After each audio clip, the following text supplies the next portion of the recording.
Good afternoon, everybody. And we're here this afternoon. We're going to make some Halloween recipes. Also be really good for bonfire night as well, but I've sort of gone down the Halloween side of things. We're going to make a blood red beetroot soup, some cheese scones and make them look a bit like fingers.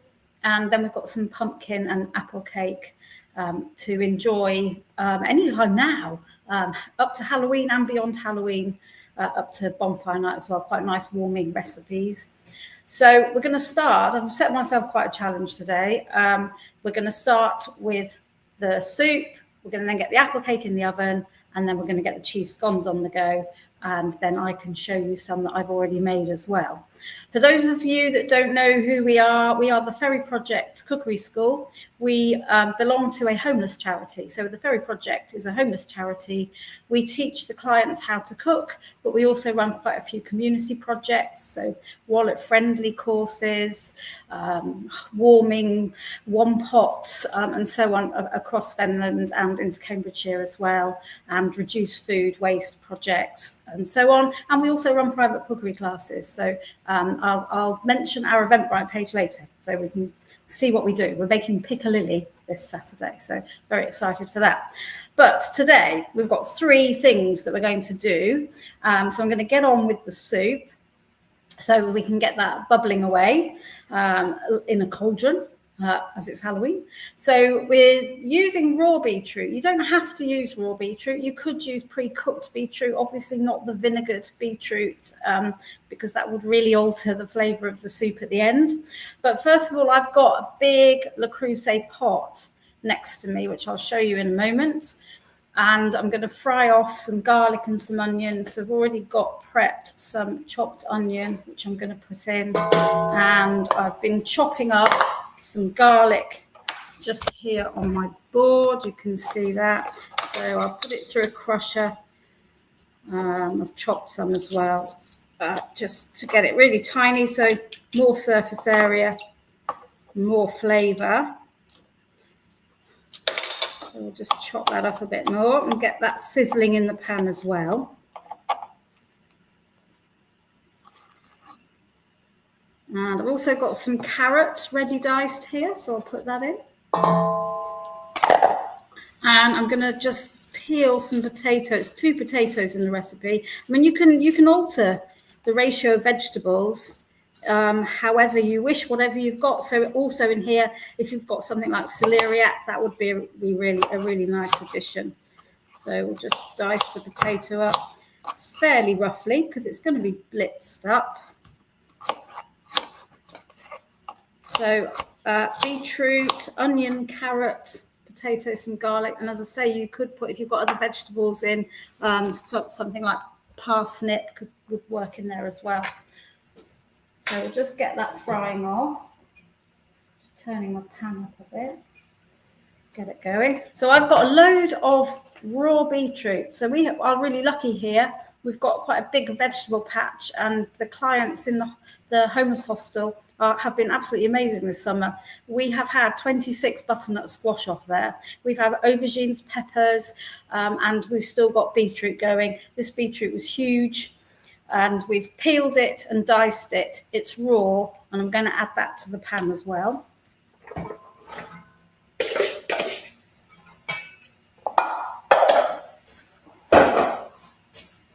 So just sizzling that up a bit. I'm just going to turn that up a bit. So I'll just show you what I've got here. So hopefully you can see that. There's the pan. But I'm going to flavour it. Beetroot goes really nicely with lots of different herbs, but I'm going to put some thyme in. So I've been and picked some fresh thyme. You can hear that sizzling now. So we'll put that in. And I'm going to put a bit of horseradish in. Horseradish goes really lovely with beetroot. So I'm just going to add in a couple of spoonfuls of, 2 teaspoonfuls of horseradish. You don't eat the soup and think, oh, horseradish. It just really adds a depth of flavour and just broadens that taste range out. So you might be able to hear this sizzling away. So I had in my pan a little bit of butter and some oil. So it's quite nice. The butter helps to give it some flavour. but obviously just use butter. You could risk burning and scorching, so add a little bit of oil in with your butter just to stop it from that scorching. So I'm just going to let that sizzle down a little bit more, and then I'm going to add in some stock. While I'm waiting for that to happen, I'm just going to talk to you about the croutons and show you how I'm doing the croutons. So I've actually made some croutons here. These are them. So they're horseradish croutons, which we're going to serve on top of the soup. So all I've done is, this is actually some beer bread that we made. And all I'm going to do is just cut it into cubes.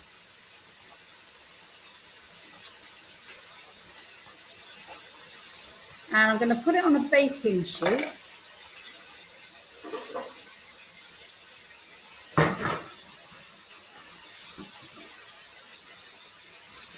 I'm going to put it on my baking sheet.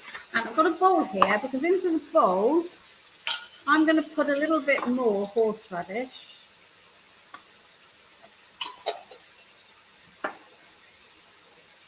And a little bit of oil.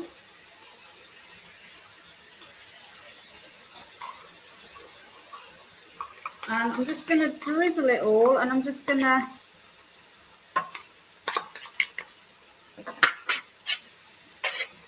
toss around my croutons in the horseradish, and I'm just going to roast them off in the oven, just to crisp them off and get that horseradish flavour in them. So I'll put those in the oven.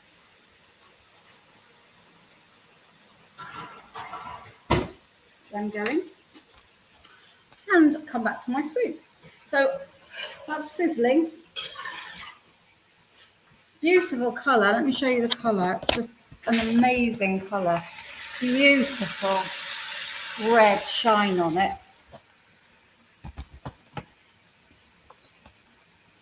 And now all I've got to do is add in quite a lot of stock water. So I tend to just use water and then just crumble in my stock cube.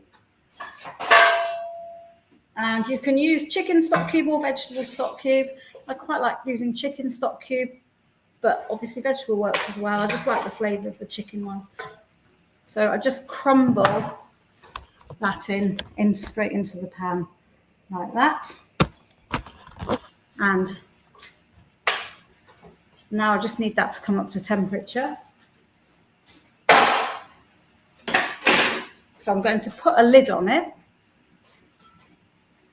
So I'll just put my big lid on, and I'm just going to let it bubble away there now. And in the meantime, I'm going to make the cake.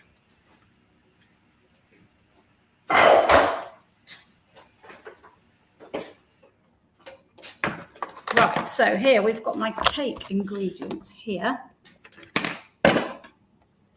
Spoon over there. So normal basic sponge mix really, although we've altered the ratio of the flour slightly. So, and I'm using brown sugar. You don't have to use brown sugar. You could use caster sugar. Just think it gives it a warmer, earthier flavour. Sort of fits in with the theme of autumn and golden and browns and oranges and things like that. The one that I've already made, we use caster sugar, just to show you really that either works. So just creaming my mixture, just like you cream any cake mixture. So getting that fat and sugar mixed together so that fat is coating those sugar crystals. And I'm doing a 225 batch. So I'm just going to add in 4 eggs.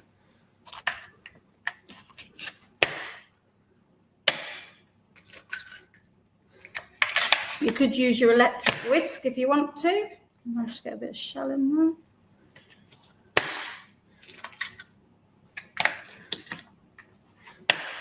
So this is pretty much the all-in-one method because I'm just putting it all in. Let's get rid of this tray. Right, so I've got my eggs in there. Obviously, it might slightly curdle, but it doesn't really matter because when you get the flour in, self-raising flour, tipping that in, we'll get that mixed up. So whereas where you'd normally make a sponge cake and it would be sort of 225 grams, 8 ounces, 4 eggs, this one we slightly up to the flour content because we're adding some wet ingredients in the pumpkin and the apple. I'll just give that a mix, and I'm going to add in some cinnamon. You could use mixed spice, you could use ginger, you could use nutmeg, any of those spices. I'm actually using mixed spice today because I used all my cinnamon yesterday. So a couple of not quite littles, but a good amount of that in there. There. Oh, it smells amazing now. Smells of autumn. So we'll mix that together. And there's different ways of adding your fruit to this. You could dice your apple and stir your apple in. I'm going to grate it in.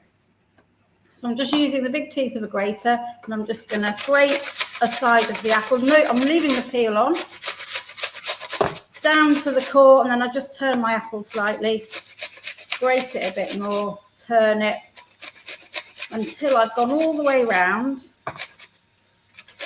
and use all the flesh of that apple. No reason why you can't use the skin. Lots of nutrition in there. Fibre and flavour. Okay, so just work your way around. Make sure you don't waste too much. Keep working round. Obviously, you don't want the core in there. It'd be a little bit chewy. Keep turning it around. Make sure you get it all off the grater. You get inside the grater as well. Stir that up. And then here I've just cooked off a little bit of pumpkin, about 150 grams. But you don't have to cook it. We've actually been making quite a lot of pumpkin and apple cakes over the last week or so to show people how to use up pumpkin. You can just grate it. So if you just peel it, take the seeds out, grate it, just like you did the apple, you can do that as well. So we sent out 60 cupcakes yesterday for a waste project, and that's how we made them, and they were delicious. But you know, if you've got lots of pumpkin, so much pumpkin gets wasted at this time of year. Cook it off, freeze it, and then you can use it in cakes, bread, stews, things like that, all year round. Right, so we creamed our butter and sugar, we've added our eggs, we've added our flour, we've got our spice in there. And we've added in our apple and our pumpkin. We've just got a square greased tin. And I'm just going to put that cake mix in there.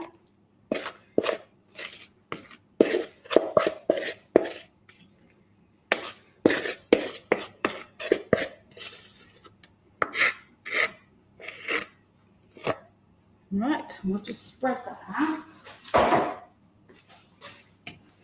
into the tin.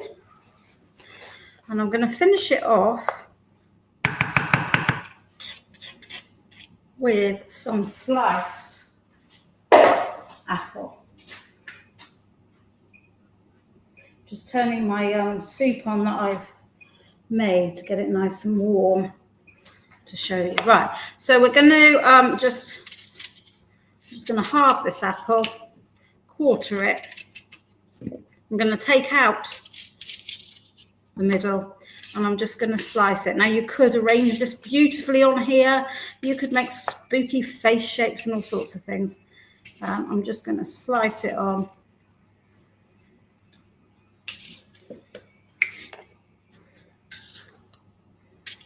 So apple cake at this time of year is lovely, and it's beautiful, warm, straight out of the oven, served with, well, just served on its own, big chunks of it, you know, especially if you're outside. Nice big chunk of apple cake, but it is lovely with custard as well.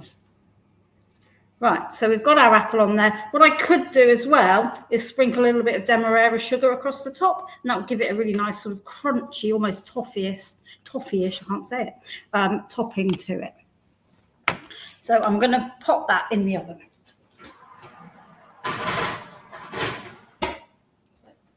Okay, so our soup's nicely on the go. Bubbling quite well. Our apple cake's in the oven, so now we need to do our cheese scones.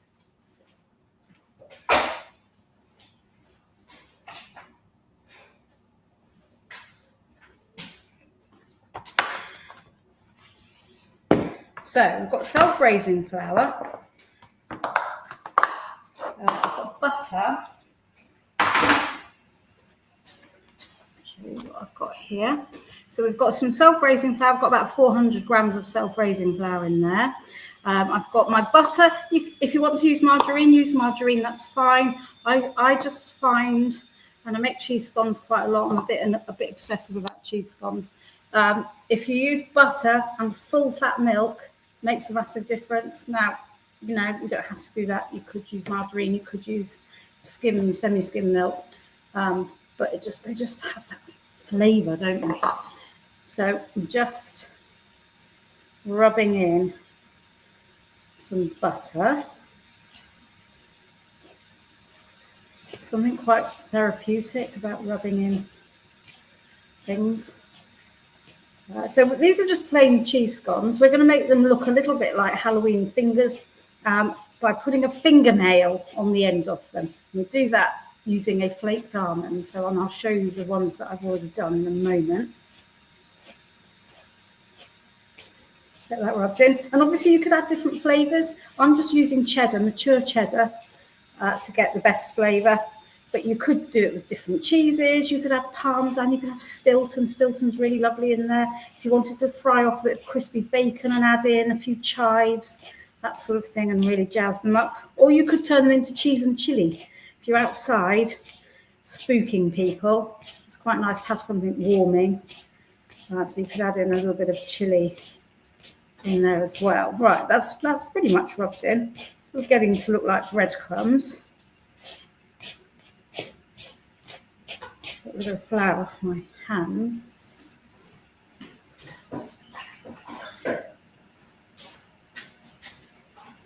Okay, so we've got our rubbed in mixture, and I'm going to add in some grated mature cheddar cheese.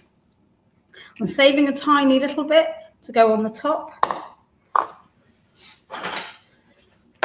Get that mixed in.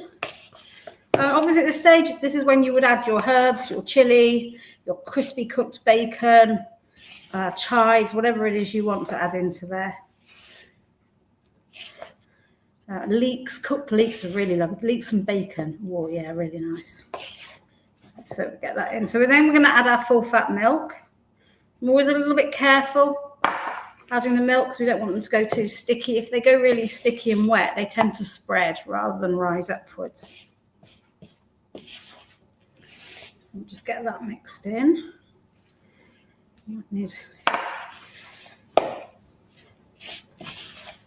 Form it into a dough. I'm going to have to get my hands in there now.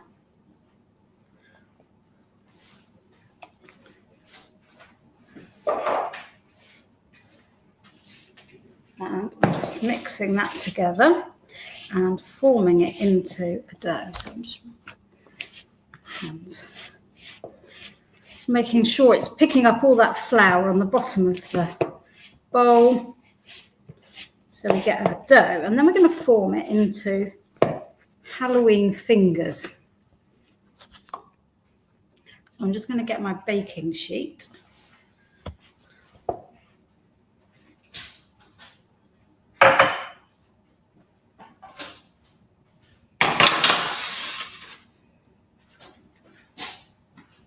I'm also going to save the croutons from the oven. There we go.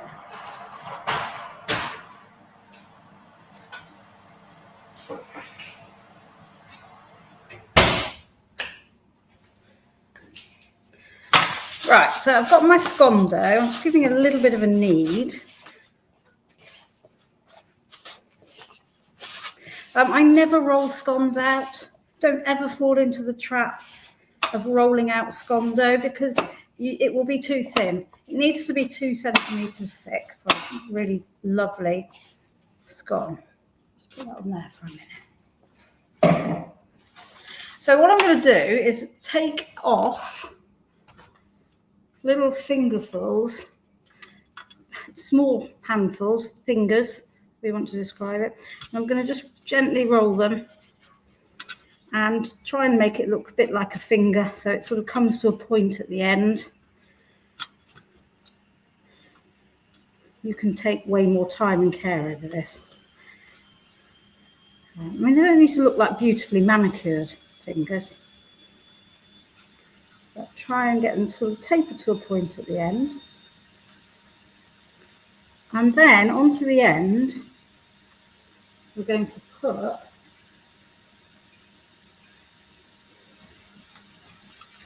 a flaked almond to make it look like a fingernail. So with the rest of my dough, I'd obviously carry on making lots of Halloween fingers, or if I just wanted to make circle scones, I'd get my cutter and I just squash my dough to about 2 centimeters thick, and then I cut out and then reform it and cut out. Obviously try to reform it as little time as possible, because you just work the gluten and they'll go a bit chewy. It's not like bread dough where you want that elasticity. So I would do it to about there and cut them out. I don't ever use a rolling pin. Even if I'm making a massive batch, you know, sometimes I've made 60 scones at a time, I still pat it with my hand because I don't want it too thin. Right, let's get the flaked almonds. Where did I put them? Here. So all I'm going to do is just push the flaked almond in like that. Hopefully you can see that. So it just looks like a fingernail sticking out. So on my Halloween mummified fingers, they look a bit like, don't they? Like that. Now you can also just use a little bit of milk, just splashing a little bit of milk on to just glaze it, and a little bit of cheese just to give it a bit of colour when it cooks. Tricky getting the cheese on. It's horrible when cheese burns on the baking sheet. Okay, so there's my Halloween fingers. Obviously, I would carry on and do that to the rest of the dough. And I'm going to pop those in the oven.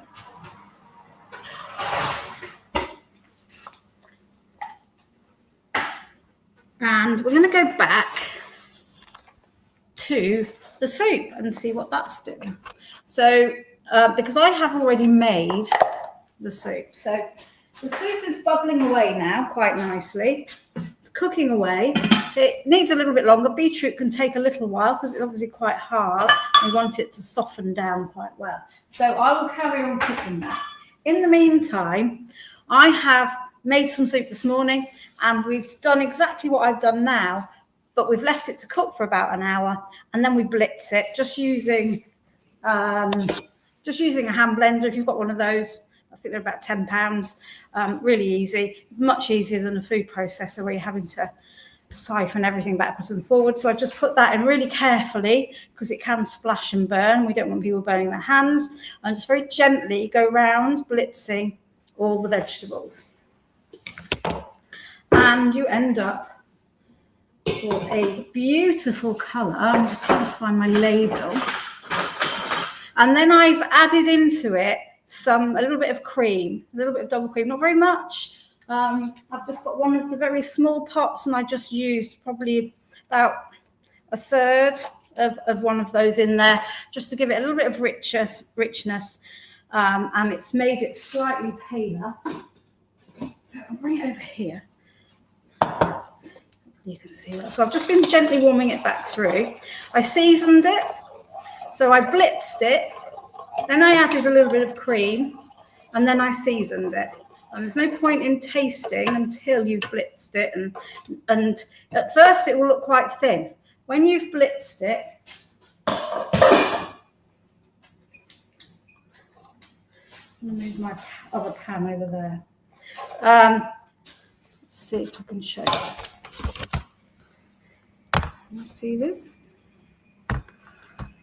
Look at the colour of that. And it's gone lovely and thick and warming and hearty. So what we're going to do to serve that is, I'm going to get a jug. And I'm going to serve it, because this is sort of for you know, friends, it's Halloween, people perhaps been trick or treating, or you're having a ghostly party in the garden. I have got my little cups here. You can see that. And here's my fingernail scones. And I'm going to just fill these cups. And then we're just going to top it off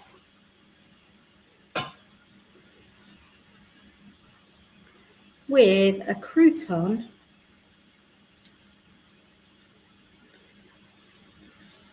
and a little dollop of sour cream and a little thyme garnish. There we go, look at those. I'll just pop a crouton on the top. So, like so. And my thyme, where did I put my thyme? I've left it in here. So a little bit of thyme on the top. Use these a sprig of thyme. In fact, first of all, I'm just putting, because beetroot and sour cream goes really beautifully together. So we'll do that.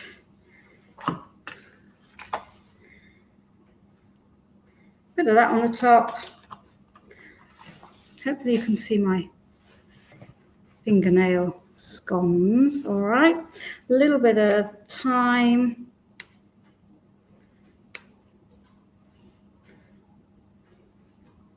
On there. Okay, so there's the soup with the fingernail scones. And then obviously we have also got the cake.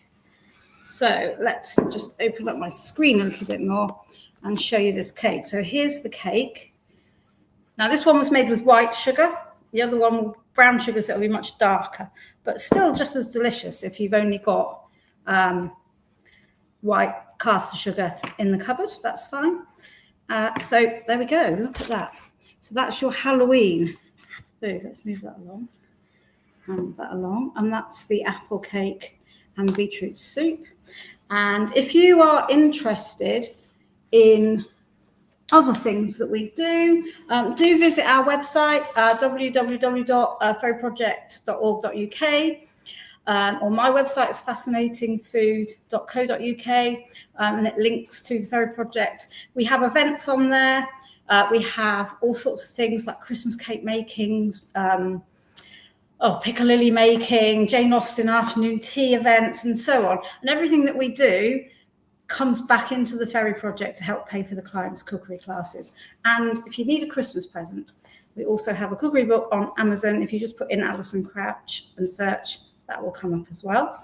But give us a look on our website, sign up to our newsletter, and you can see everything that we do.